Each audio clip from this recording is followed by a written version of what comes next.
Welcome to the Writer Reads Short Stories. This is Serpents' Souls and Dragons' Hearts, Part 2.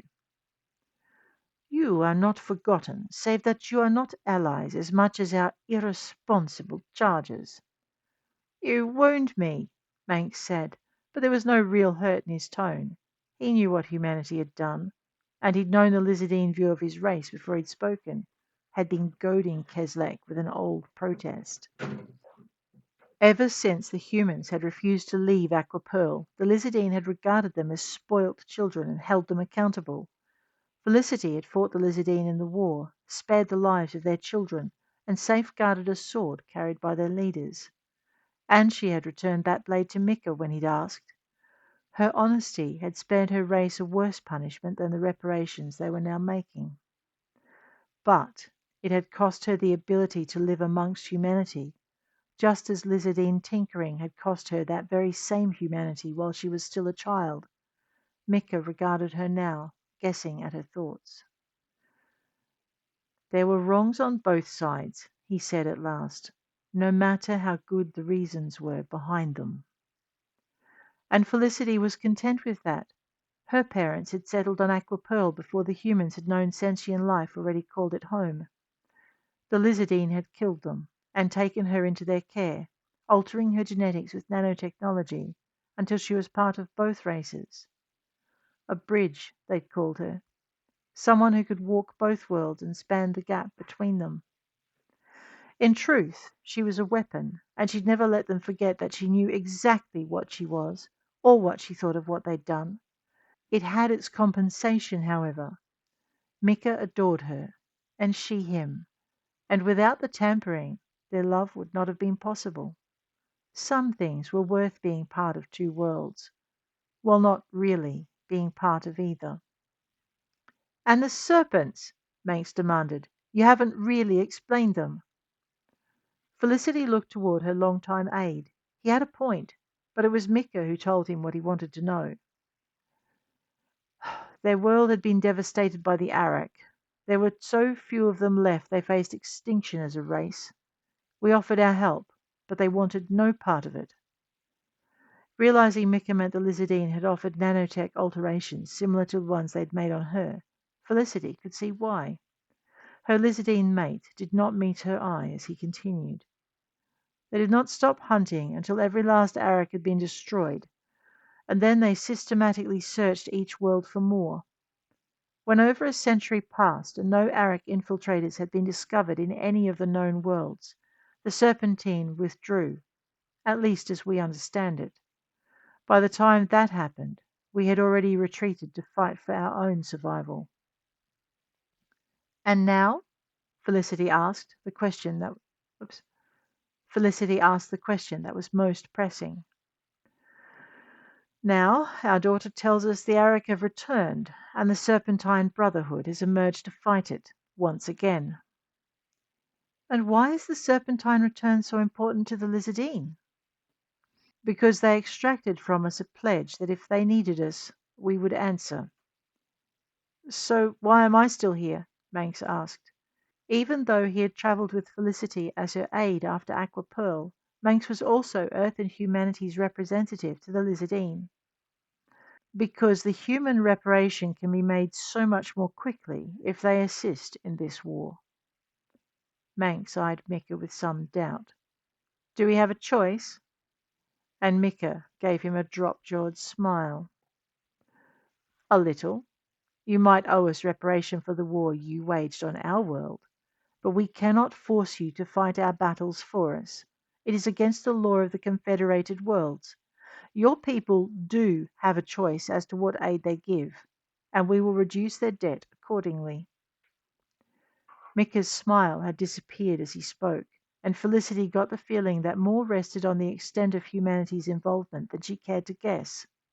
So she asked, How bad is it going to get? Mika flicked a glance toward Keslek, and the chief of staff answered for him. Last time the Arak invaded, they came as a swarm, able to mount one or two fleets against each solar system they took. They devastated the first systems they encountered, commandeering entire planets. and reducing their populations to cattle. These became feedlots for the Arak invasion. What they could not subdue, they destroyed. We know not We did not know they fought among themselves prior to the invasion. It suggests they made conquest out of need rather than a desire for domination, although it is hard to say. Felicity rose from the table. Catching Mika's eye, she said, "I'll fetch Amy. We need to know if they're coming from a particular direction." She glanced across at Keslek. "Unless the records can tell us." He bowed his head. "No. By the time the worlds united against them, they seemed to come from all directions. We do not know if this was because they had encircled the most powerful agglomeration of nations, or if they truly came from all sides, or if it was because they had infiltrated our planets before the invasion began. Bring Amy, and we'll see if she can answer that question for us." As Felicity moved toward the door, one of the other Lizardine officials spoke. Felicity did not know her name or what her role might be, but she understood it was something to do with the Lizardine Foreign Service. Which, Felicity thought, means she belongs to the intelligence set, the Spook Squad, just like I once did. "I will speak with my Odyssey contacts," the Lizardine female said, and pushed back her chair. "Perhaps they have heard of something of note." Odyssey, Felicity thought, and wondered what a luxury cruise company had to do with the Lizardine Intelligence Service. Maybe it was nothing. Maybe the Foreign Service really just wanted travel gossip. Still, she filed the connection away for later, sure that Manx was doing the same. Odyssey was, after all, a human-based company.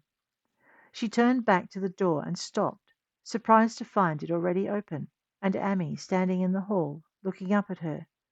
"Yes, Mamma?" "But I didn't call you," Felicity said, reaching out and drawing her child into the room before closing the door behind her. "I didn't want you to wake the others," Amy said. "They're all asleep." "And why aren't you?" Felicity challenged. "Another dream?" Amy frowned.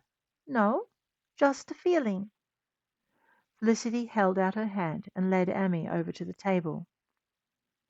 "She had a feeling I would call her," she explained, seeing the curiosity on the faces of those waiting for them. A ripple fluttered along the crests of the gathered Lizardine, and Felicity smiled. If there'd been doubts about Amy's abilities, they were rapidly disappearing. She led her daughter over to the table and resumed her seat, pulling Amy into her lap. "Now," she said, "do you know what it is that Daddy needs to know?" Amy's brow furrowed, and Mika gave a sudden hiss of surprise, his crest rising to full height in alarm. Amy gave a yelp of fright and stared at him. "What is it?" Felicity asked.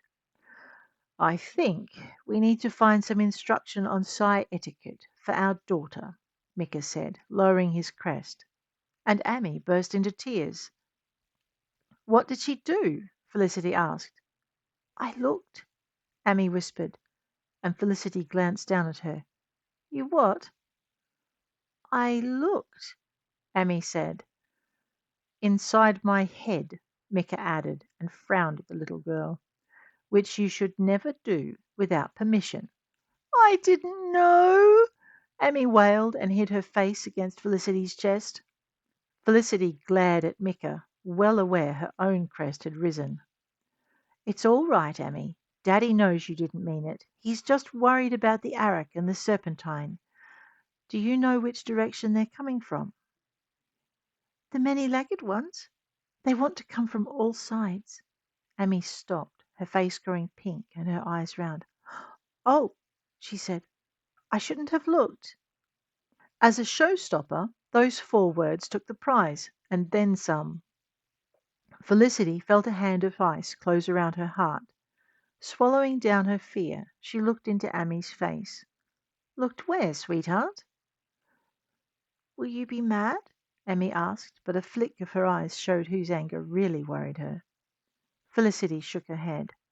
"No, Daddy won't be mad," she said, and then looked around the circle of adults, her words becoming a clear order.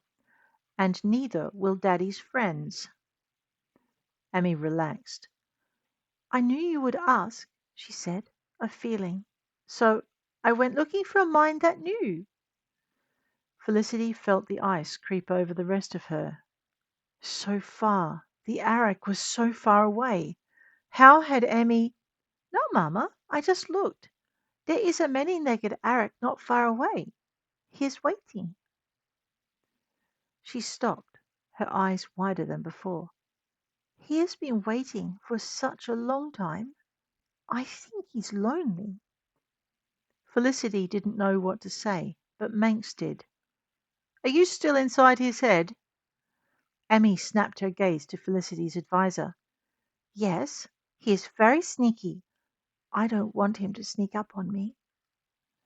Moving to the edge of the room, Manx began muttering into a comlink. Get me this Psymaster. Yes, of course, Chief Keslek orders it. Do you need him to verify? Apparently they did not, because Manx rejoined the rest of the adults as they stood, some looking at each other, and others glancing nervously toward doors or twitching back bamboo screens to peer into the night. They all froze when Amy laughed. Sillies, he's not that close. Which made them all stop.